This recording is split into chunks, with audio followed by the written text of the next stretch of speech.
Today, the greatest risk of global catastrophe doesn't look like this. Instead, it looks like this.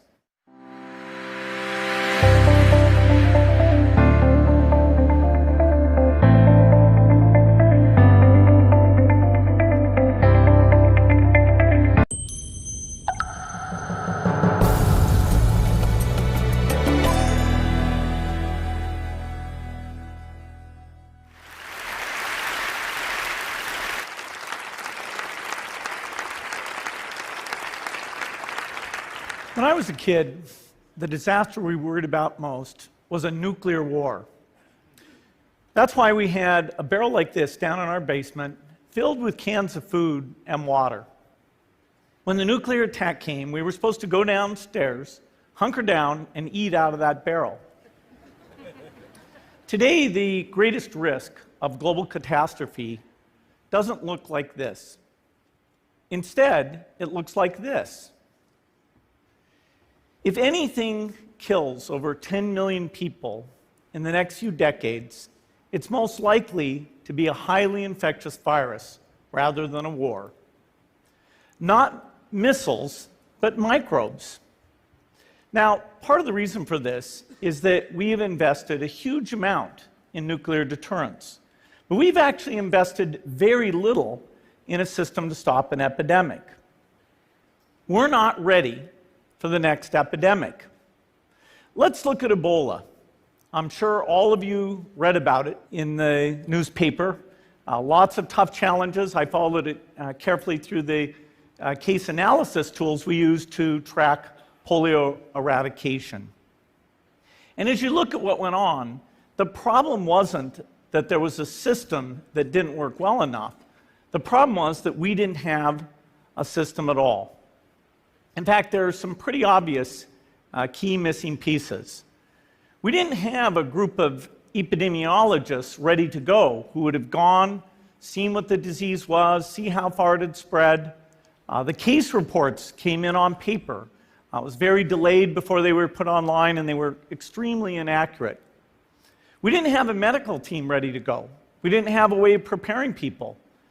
Now, Médecins Sans Frontières did a great job orchestrating volunteers, but even so, we were far slower than we should have been getting the thousands of workers into these countries. And a large epidemic would require us to have hundreds of thousands of workers. There was no one there to look at treatment approaches, no one to look at the diagnostics, no one to figure out what tools should be used. As an example, we could have taken the blood of survivors, processed it, and put that plasma back in people to protect them. But that was never tried.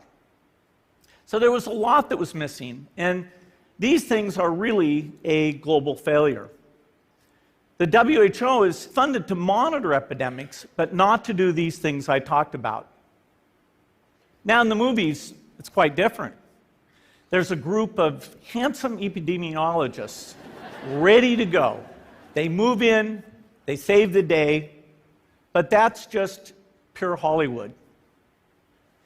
The failure to prepare could allow the next epidemic to be dramatically more devastating than Ebola. Let's look at the progression of Ebola over this year. About 10,000 people died, and nearly all were in the 3 West African countries. There's 3 reasons why it didn't spread more. The first is there was a lot of heroic work by the health workers. They found the people and they prevented more infections. The second is the nature of the virus. Ebola does not spread through the air. And by the time you're contagious, most people are so sick that they're bedridden. Third, it didn't get into many urban areas, and that was just luck. If it had gotten into a lot more urban areas, the case numbers would have been much larger. So next time, we might not be so lucky. You can have a virus where people feel well enough while they're infectious that they get on a plane or they go to a market. The source of the virus could be a natural epidemic like Ebola, or it could be bioterrorism. And so there are things that would literally make things 1,000 times worse.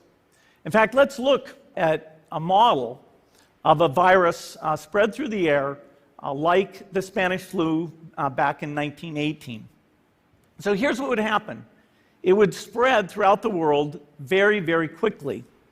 And you can see there's over 30 million people die from that epidemic. So this is a serious problem. We should be concerned. But in fact, we can build a really good response system.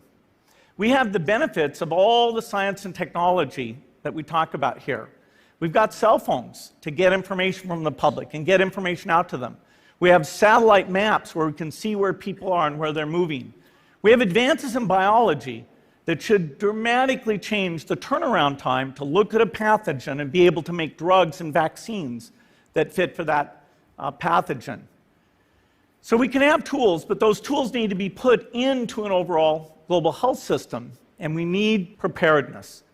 The best lessons, I think, on how to get prepared are, again, what we do for war. For soldiers, we have full-time waiting to go. We have reserves that can scale us up to large numbers. NATO has a mobile unit that can deploy very rapidly. NATO does a lot of war games to check, are people well-trained? Do they understand about fuel and logistics and the same radio frequencies? So they are absolutely ready to go. So those are the kinds of things we need to deal with an epidemic. What are the key pieces? First is we need strong health systems in poor countries. That's where mothers can give birth safely, kids can get all their vaccines, but also where we'll see the outbreak very early on. We need a medical reserve corps, lots of people who've got the training and background who are ready to go with the expertise. And then we need to pair those medical people with the military, taking advantage of the military's ability to move fast, do logistics, and secure areas. We need to do simulations, germ games, not war games, so that we see where the holes are. The last time a germ game was done in the United States was back in 2001, and it didn't go so well. So far, the score is germs 1, people 0. Finally, we need lots of advanced R&D in areas of vaccines and diagnostics. There are some big breakthroughs, like the adeno-associated virus, that could work very, very quickly. Now, I don't have an exact budget for what this would cost, but I'm quite sure it's very modest compared to the potential harm. The World Bank estimates that if we have a worldwide flu epidemic, global wealth will go down by over $3 trillion, and we'd have millions and millions of deaths. These investments offer significant benefits beyond just being ready for the epidemic. The primary health care, the R&D, those things would reduce global health equity and make the world more just as well as more safe. So I think this should absolutely be a priority. There's no need to panic. We don't have to hoard cans of spaghetti or go down into the basement. But we need to get going because time is not on our side. In fact, if there's one positive thing that can come out of the Ebola epidemic, it's that it can serve as an early warning, a wake-up call to get ready. If we start now, we can be ready for the next epidemic. Thank you.